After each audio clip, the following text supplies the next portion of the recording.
숨이 막혔습니다. 고백을 들었을 때가 아니라 마음이 흔들려버린 자신을 발견한 순간이 더 무서웠는데요. 지은호는 그게 사랑인지 외로움의 반사인지 단번에 구분할 수가 없었습니다. 이지혁의 말은 진심이었고 그 진심이 오래 감춰졌다는 사실도 이미 눈치채고 있었더라고요.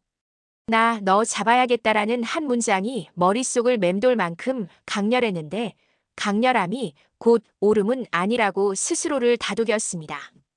스스로에게 이건 설렘인지 책임인지 아니면 선배의 갑작스런 불안인지를 묻고 또 물었는데요. 소개팅을 앞두고 그가 돌진해온 타이밍이 자꾸만 마음을 긁었고 무엇보다 오랫동안 비혼주의라고 믿어온 이지혁의 신념이 하루아침에 바뀌었다는 사실이 쉽게 믿어지지 않았습니다. 바뀐 마음을 의심한다기보다 바뀐 마음이 견딜 시간을 먼저 달라는 요구에 가까웠습니다. 그날 밤 지은호는 엄마 정순이에게 솔직하게 털어놓았는데요. 엄마, 지혁 선배가 고백했어요. 말끝에 담긴 미세한 떨림을 놓치지 않은 정순이는 잠시 눈을 감았다가 조심스럽게 말을 이었습니다. 은호야, 엄마는 내가 이제 행복했으면 좋겠다. 다만 내가 누군가를 돌보는 사랑만 하지 말고 너도 돌봄받는 사랑이었으면 좋겠어. 식당의 주방 불을 끄듯 한마디씩 마음의 스위치를 내리는 말들이었고요. 그 말들 사이로 현실적인 경고가 끼어 있었는데요. 비혼주의였던 남자가 마음을 돌렸다면 참 좋은 일일 수도 있지만 그 바뀜의 무게를 그가 스스로 견딜 준비가 되었는지 그건 시간이 증명할 일이라는 뜻이었습니다. 동생 지강호는 또 달랐습니다. 누나, 솔직히 선배 그 사람 좀 잘난 척했잖아. 갑자기 왜 그래? 라고 툴툴거렸는데요. 그 툴툴거림 속에 오랜 비교의 상처가 깃들어 있다는 걸 지은호는 알고 있었습니다. 공부를 잘 못해 늘 누나와 비교당해온 지강호는 세상이 누나 쪽으로만 기울어져 보이는 억울함을 아직 내려놓지 못하고 있었거든요. 지은호는 억지로 달래지 않고 단단히 말해줬습니다. 강호야, 그래서 누나가 더 천천히 보려는 거야. 나도 헷갈리거든. 그러자 지강호는 의외로 금세 물러서더라고요. 뭐 누나가 좋다면 난 된 거고. 대신 상처는 받지 마. 며칠을 두고 스스로를 관찰하듯 마음을 들여다보았는데요. 설레는 순간과 불안한 순간이 엇갈려 나타나서 더 복잡해졌습니다. 이지혁이 파혼 직후 밤낮으로 일만 붙잡았다는 고백, 공사장에서 떠올린 셀프 인테리어 아이템을 이렇게 무너져서 살기 싫다는 투지로 밀어붙였던 과정, 그리고 그 와중에 널 배려할 여유가 없었다고 사과하던 진심. 모든 조각이 그를 이해하게 만들었고 동시에 그럼 지금은 배려할 여유가 생겼나라는 질문을 낳았는데요. 질문의 모양이 더 정교해질수록 지은호는 확신을 미뤘습니다. 그 와중에 일은 정확히 때를 맞춰 찾아왔습니다. 박영나가 전시 겸 카페 프로젝트 상의를 위해 연락해 온 건데요. 차분한 빛이 오래 머무는 공간이면 좋겠어요. 사람들이 스케치북을 펼치고 1시간쯤 앉아 있어도 좋은 곳이요. 박영란은 조신하고 차분했는데 말끝에 매번 여백을 남겨 상대가 숨을 쉬게 해주더라고요. 함께 온 사람은 운전기사 겸 보디가드 이지환. 탄탄한 체격의 말수는 적었지만 필요한 순간은 짧고 정확하게 말을 보탰습니다. 동선은 확보해야 합니다. 출입구 시야가 막히면 안 좋아요. 실무적으로 정확한 지적이었고 그 한마디에서 책임감이 느껴졌는데요. 이지환의 말투는 도드라지지 않지만 묵직했어요. 상담을 마치고 나오는데 박성재와 마주쳤습니다. 박성재는 누군가의 이름을 부르기 전 잠깐 숨을 모으는 사람이었는데요. 은호 씨 잘 지냈죠? 인사를 건네고 나서 바로 본론으로 들어갔습니다. 지혁이가 고백했다고 들었어요. 제가 질투나서 연락한 건 아니고요. 애써 태어난 척은 안 하겠습니다. 지금도 좋아합니다. 다만 은호 씨가 원치 않으면 멈출게요.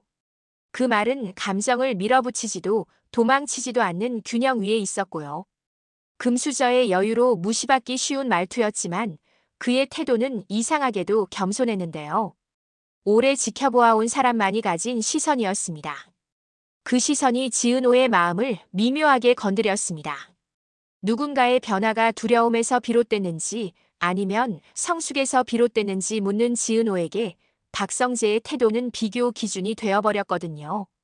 한편 소개팅 날짜는 다가왔고 예상치 못한 소문도 함께 따라붙었습니다.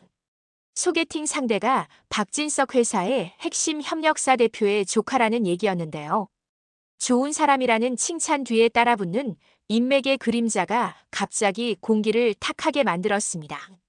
사람을 만나기 전에 이미 얽히는 관계망을 상상하는 것만으로 피곤해졌고 그 피곤함이 곧 스스로의 편견일 수 있다는 걸 경계하면서도 마음이 가라앉는 걸 막지는 못했습니다. 그럼에도 약속을 취소하진 않았습니다. 만나봐야 안다고 말한 건 스스로였고 스스로의 말에 책임을 지고 싶었거든요. 소개팅 자리에서 지은호는 자신이 카페 매니저로 일하며 인테리어 디자인을 병행한다는 사실, 사람을 편안하게 하는 공간이 결국 사람을 바꾼다고 믿는다는 지론을 담백하게 나눴습니다. 상대는 점잖고 성실했는데요. 대화가 자연스럽게 흐르지는 않았습니다. 서로를 존중하는 예의 사이에 묘한 실증이 깔려 있었고 오래 함께 걸을 마음의 보폭이 맞는다는 감각이 오지 않았습니다. 돌아오는 길 지은호는 그날의 대화를 머릿속에서 3번쯤 되감아 보다가 결국 지워버렸는데요. 나쁜 사람이 아니었는데 내가 찾는 사람이 아니었구나. 이 단순한 결론이 오히려 마음을 가볍게 만들었습니다. 바로 그날 밤 지은호는 이지혁을 불러냈습니다. 선배, 얘기할 수 있어요. 마주 앉자마자 그는 숨부터 고르더라고요. 은호야, 나는 말을 꺼내려는 순간 지은호가 먼저 고개를 들었습니다. 선배, 고백 고마워요. 근데요, 저는 지금 그 고백을 받을 수 없어요. 말끝은 흔들리지 않았고 눈빛은 단단했는데요. 제가 선배를 좋아하지 않는 건 아니에요. 다만 선배가 왜 지금 이 말을 하게 됐는지, 그 이유의 핵심이 저인지 아니면 선배가 무너졌던 과거를 이겨내려는 동력인지 헷갈렸어요. 누군가의 회복 과정에 기대어 태어난 사랑이면 언젠가 그 회복이 끝났을 때 흔들릴 수 있잖아요. 이지혁은 반박하지 못했습니다. 내가 널 잡겠다는 말이 내가 아니라 내 두려움을 붙잡는 말이었을 수도 있겠다. 그 말은 스스로에게도 낯설고 쓰라렸는데요. 그가 그렇게 말하자 지은호는 조용히 고개를 끄덕였습니다. 선배가 나한테 기다려달라고 하면 난 오늘도 기다릴 거예요. 근데요, 그 기다림이 선배의 변화까지 대신해주진 못하잖아요. 저는 나부터 스스로 서보려고요. 선배가 진짜로 달라지고 싶은 건지 아니면 순간의 겁을 달래려는 건지 선배 자신이 확인하고 오면 좋겠어요. 그건 이별이라기보다 성급한 연애를 유예시키는 선택이었는데요. 가볍지 않은 유예였고 서로에게 숙제를 나눠주는 결정이었습니다. 이지혁은 길게 숨을 내쉬며 답했어요. 알겠다. 내가 옳다. 내가 내 말의 무게부터 견딜게. 이상하죠. 그 말을 듣는 순간 오히려 지은호의 마음에서는 애틋함이 더 짙어졌습니다. 바로 그 애틋함이 위험하다는 걸 알았기 때문에 그녀는 자신의 결정을 더 굳혔습니다. 소식은 빠르게 번졌습니다. 박성재는 조용히 메시지를 보냈는데요. 은호 씨 힘들었죠. 제가 경쟁자처럼 보이고 싶진 않아요. 다만 기대고 싶으면 기대도 됩니다. 사람으로 곁에 있을게요. 그 말은 계산도 과시도 없었습니다. 지은호는 고마워요. 성재 씨라고 짧게 답했는데요. 그 한 줄이 박성재의 가슴을 벅차게 만들었지만 그는 흥분 대신 차분함을 선택했습니다. 오래 지켜보겠다는 선택, 누군가의 마음을 밀어붙이지 않겠다는 약속은 생각보다 더 큰 결심이 필요했거든요. 한편 이상철과 김다정은 아들의 미묘한 변화를 집 안 공기의 온도처럼 먼저 알아차렸습니다. 이상철은 말수가 줄었고 김다정은 묵묵히 국을 끓이며 타이밍 맞춰 반찬을 내어놓았는데요. 조옥래는 텔레비전을 끄고 며느리를 향해 눈짓했습니다. 다정아, 우리 혁이 얼굴이 김다정이 대답했죠. 어머니, 얘가요. 사랑이 겁나기 시작했나 봐요. 조옥래는 수건을 갰습니다. 사랑은 겁이야. 겁이 나야 지키려고 하지. 한마디에 삶이 응축되어 있었고요. 그 말이 이상하게도 이 집안 모두에게 작게 들리면서 크게 남았습니다. 다음 날 외할아버지 김장수가 들렀는데요. 혁이, 표정이 어둡네. 이지혁은 웃음으로 넘기지 않고 솔직하게 털어놓았습니다. 외할아버지, 저 은호를 좋아합니다. 근데 제가 제 말을 믿을 수 있을지 아직 잘 모르겠어요. 김장수는 손을 얹고 조용히 속삭였어요.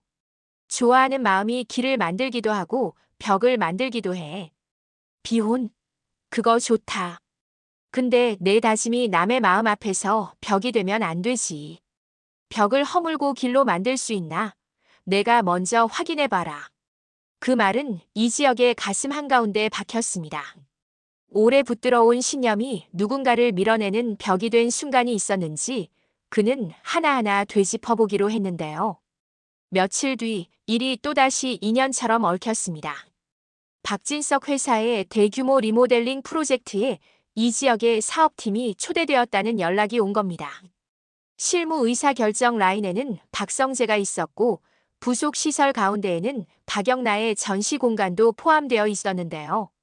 마음의 문제와 일의 문제가 한 길로 접어들 조짐이었고 서로가 서로에게서 도망치지 못할 환경이 자연스럽게 마련되고 있었습니다. 프로젝트 킥오프 미팅에서 박진석은 특유의 호탕한 어투로 말을 열었습니다. 일은 빠르고 정확하게, 돈은 투명하게, 책임은 각자 목에 걸고, 고성희는 옆자리에서 조용히 메모를 하다가 덧붙였는데요. 그리고 안전이요. 공간은 사람을 품어야 합니다. 저희는 그런 품격을 원합니다. 표면은 단정했지만 고성희의 시선은 단호했습니다. 그녀는 가난에서 벗어나기 위해 몸부림친 과거를 딛고 올라온 사람이었고 안정과 품격을 동시에 요구하는 법을 잘 알았거든요. 박영란은 빛의 결, 동선의 호흡, 체류 시간의 심리 같은 단어들을 조용히 꺼내며 자신의 공간 철학을 공유했고 그 철학의 언어에 지은호는 어느새 깊이 공감하고 있었습니다. 회의가 끝나고 박성재가 슬쩍 다가와 말을 걸었습니다. 은호 씨, 오늘 의견 좋았어요.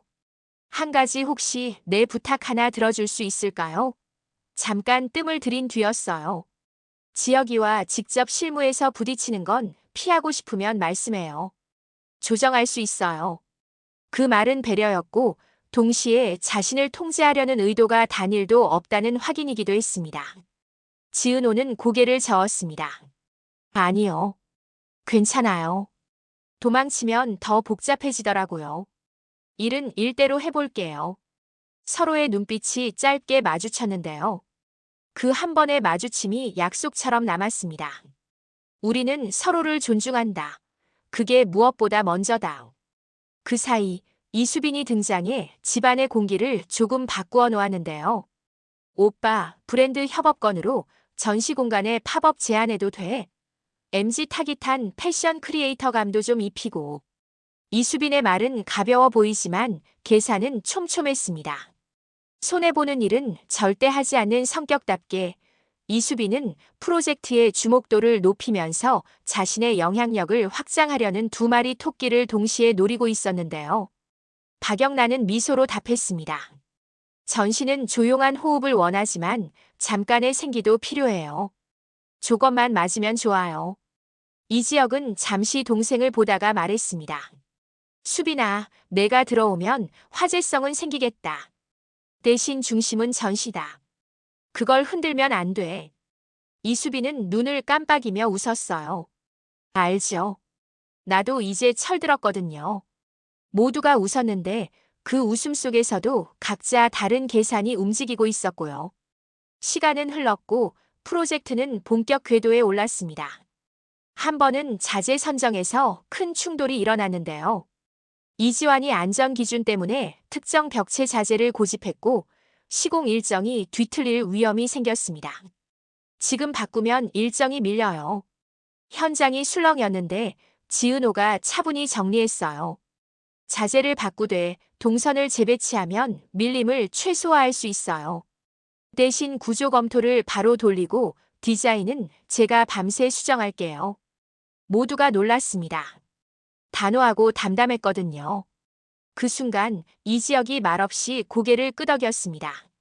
내가 내 어깨를 가볍게 해야 하는데 아직은 내가 날 가볍게 하네. 속으로만 중얼거렸는데요. 그 마음이 스스로를 뜨끔하게 만들었습니다. 바뀐다는 건 말이 아니라 위치가 바뀌는 거다. 그는 그날 이후로 회의에서 말 줄이고 듣는 시간을 늘렸습니다. 그러던 어느 밤 전혀 뜻밖의 일이 벌어졌습니다. 지강호가 전화도 없이 식당에 불쑥 나타나서는 엄마에게 말했거든요. 엄마, 나 선배 회사에서 일 좀 하게 되면 안 될까? 정순이는 눈을 동그랗게 떴습니다. 너 무슨 바람이야? 지강호는 어색하게 웃으며 털어놨어요. 아니, 나도 뭔가 해보고 싶어졌어. 누나가 현장 뛰는 거 보니까 그냥 사는 건 좀 아닌 것 같아서. 물론 속사정은 단순하지 않았습니다. 친구와 같이 벌인 소소한 투자에서 약간의 손실이 났고 그걸 만회할 기회를 찾던 차였거든요. 하지만 전부가 거짓은 아니었습니다. 비교의 그늘에서 벗어나고 싶은 마음이 진짜였고 엄마의 자랑이 되고 싶은 마음도 진짜였어요. 이야기를 들은 지은호는 잠깐 말이 없었는데요. 강호야, 선배 회사에 들어오는 건 내가 결정할 수 있는 일이 아니야. 다만 내가 진짜로 하고 싶은 게 뭔지부터 정리해봐. 말끝이 단단했습니다. 감정으로 들어오면 감정으로 나가게 돼. 이지혁도 신중했습니다. 강호가 현장을 배우고 싶다면 외주팀 막내로 시작해. 무조건 기초부터. 지강호는 자존심이 살짝 상했지만 고개를 끄덕였어요. 응, 해볼게. 그 대답이 오랜만에 진심이었습니다. 그 즈음 김다정은 딸처럼 여기는 지은호에게 전화를 걸었습니다. 은호야, 밥 먹자. 내가 만든 공간 얘기 듣고 싶다. 식탁에 마주 앉아 김다정은 조심스레 말을 꺼냈어요. 사람이요, 변할 수 있어. 다만 변한 자신을 낯설어하지 않는데 시간이 필요하지. 혁이가 지금 그 시간을 건너는 중일 거야. 지은호는 고개를 끄덕였죠.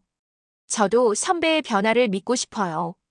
근데요, 누군가를 믿는 건 그 사람의 시간을 내가 대신 살아주는 게 아니라서 당분간은 거리를 두는 게 맞는 것 같아요. 김다정은 미소를 지었습니다. 그게 배려다. 배려는 붙잡는 방법만 있는 게 아니거든. 프로젝트 중반 첫 번째 심리적 클라이맥스가 찾아왔습니다. 박진석이 예산 조정 회의에서 단호하게 말했어요. 공사는 늘 변수가 생긴다. 하지만 변수가 원칙을 바꾸진 않아. 그 말 뒤에 서류 하나가 덜컥 책상 위에 놓였는데 협력사에서 은근슬쩍 밀어넣은 비표준 자재의 견적서였는데요. 누구도 대놓고 말하지 않았지만 그 자재를 쓰면 몇몇 사람에게 돌아갈 몫이 더 생기는 구조였어요. 공기는 순식간에 무거워졌습니다. 이때 이지혁이 조용히 손을 들었습니다. 회장님, 기준대로 가겠습니다. 품질과 안전 기준에서 벗어나면 의미 없습니다. 박성재가 곧장 거들었죠. 맞습니다. 일정은 재조정하겠습니다. 고성희는 한마디를 얹었는데요. 품격은요, 보이지 않는 데서 결정돼요. 우리 그거 잃지 맙시다. 순간 방 안에 있던 모두가 고개를 끄덕였습니다. 누구도 예외 없이요. 그날 밤 지은호는 홀로 작업실에 남아 도면을 고쳤습니다. 손가락에 굳은 살이 잡힐 만큼 마우스를 붙들고 있었는데요. 문득 휴대폰 화면이 켜졌고 메시지 하나가 와 있었어요. 이지혁이 보낸 짧은 글이었죠. 너의 선택을 존중하고 싶어서 오늘 난 내가 원할 만한 사람으로 나를 움직였어. 길지 않았지만 그보다 무거운 메시지도 드물겠구나 싶었습니다. 지은호는 답장을 쓰다 지우고 다시 쓰다 또 지우다가 결국 한 줄로 끝냈어요. 고마워요. 말보다 시간이 증명해 줄 거예요. 며칠 후 두 번째 클라이맥스가 예고 없이 터졌습니다. 외주팀 막내로 현장을 돌던 지강호가 자잘한 실수를 연달아 내고 있었거든요. 분주한 와중에 안전모를 벗어두고 어슬렁거리다 현장 소장에게 크게 혼이 났고 누구 탓으로 돌리지도 못한 채 복도 끝에 웅크리고 앉아 있었습니다. 그 모습을 본 이지환이 다가가 말했어요. 일하다 보면 다칠 수 있어요. 근데 다칠 거면 내가 다칠게, 이런 마음으로 서 있으면 일을 못 배웁니다. 내 몸, 내가 지켜야죠. 단단한 말투였지만 따뜻했습니다. 지강호는 처음으로 죄송합니다를 제대로 말했는데요. 그 말 한마디가 그를 현장 사람으로 조금 끌어당겼습니다. 그리고 세 번째 클라이맥스는 아주 조용하게 찾아왔습니다. 시뮬레이션 조명 테스트 밤이었는데요. 모두가 빠져나간 뒤 남은 지은호가 마지막 스위치를 눌렀습니다. 공간이 숨을 쉬듯 밝아지고 한쪽 벽면에 박영나의 습작들이 빛에 씻기듯 드러났어요. 순간 지은호는 자신이 그동안 붙들고 있던 승인의 감정이 스르륵 내려앉는 걸 느꼈습니다. 누군가에게 선택받는 사랑을 기다리는 대신 자신이 선택한 일을 사랑하고 있다는 확신이 올라왔거든요. 마치 오래 잠들어 있던 빛이 제자리로 돌아온 것처럼요. 그때 문이 살짝 열리고 이지혁이 들어섰습니다. 늦었네. 말끝이 조심스러웠는데요. 그는 더 가까이 오지 않고 멈춰 서서 공간을 바라봤습니다. 예쁘다.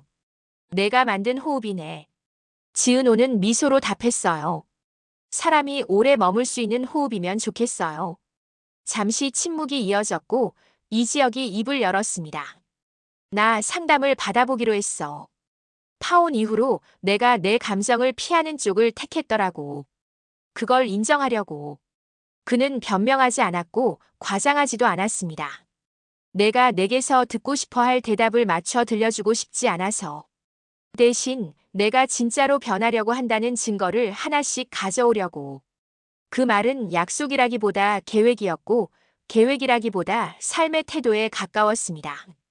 지은호는 그 말을 가슴에 넣어두고 고개를 끄덕였어요. 응, 그게 좋겠어요. 이후로도 일상은 계속 흘렀습니다. 정순이의 식당에는 여전히 손님이 줄을 섰고 그녀는 틈틈이 딸의 작업 사진을 손님들에게 자랑했습니다. 우리 은호가 했어요. 빛이 살아있지. 손님들이 참 곱네요 라고 말하면 정순이는 괜히 울컥해져서 부엌으로 들어가 숨을 고르곤 했습니다. 조옥래는 저녁마다 짧은 기도를 올렸고요. 우리 혁이, 우리 은호 각자 흔들리되 부러지지 않게. 김장수는 창가에 앉아 노트를 펼치고 글씨처럼 생긴 지혜를 한 줄씩 적어 내려갔습니다. 사람의 발걸음엔 박자가 있다. 급히 가면 넘어지고 너무 늦게 가면 놓친다. 좋아하면 맞춰 걸어라. 그 무렵 박진석은 아들에게 말했어요. 성재야, 사람 일은 힘으로 되는 게 아니다. 버티는 결이 다르면 부러진다. 박성재가 웃었습니다. 아버지, 저도 알아요. 그래서 더 천천히 보려고요. 고성이는 조용히 차를 따르면서 덧붙였어요. 품격은 기다림의 모양에서 보인답니다. 조급하면 자꾸 흘리고 떨어뜨려요. 우리는 흘리지 말아요. 그녀의 시선 끝에는 박영나의 전시공간 모형이 놓여 있었고 그 모형 안에서 작은 빛이 숨 쉬듯 반짝이고 있었습니다. 전시는 드디어 오픈했고 공간은 예상보다 더 많은 사람을 불러 모았습니다. 사람들은 조용히 앉아 그림을 보고 차를 마시고 서로의 시간을 방해하지 않으려 애쓰며 1시간씩을 머물렀는데요. 누군가가 속삭이는 소리가 여기저기에서 들렸습니다. 이상하게 마음이 가라앉네. 빛이 말을 걸어오는 것 같아요. 그 말들을 들으며 지은호는 자신이 사랑이라는 단어를 떠올릴 때마다 자동으로 따라오던 불안이 조용히 잦아드는 걸 느꼈습니다. 사랑이 왜 늘 재촉당하는 감정이어야 하지? 사랑도 일처럼 들여다보고 가꾸고 조용히 기다릴 수 있지 않나. 스스로에게 말을 건네는 순간이었어요. 오프닝이 한창일 때 이지혁이 뒤늦게 도착했습니다. 인파 속에서 눈이 마주쳤지만 둘은 곁으로 다가가지 않았는데요. 가까이 가면 안 되는 때가 있다는 걸 서로 알고 있었기 때문이었습니다. 대신 아주 멀리서 짧게 고개를 끄덕였고 그 짧은 인사에 꽤 많은 말이 숨었습니다.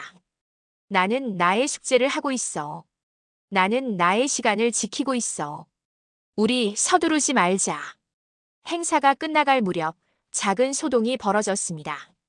협력사의 잘못으로 결제 시스템에 오류가 생겨 결제 대기줄이 길.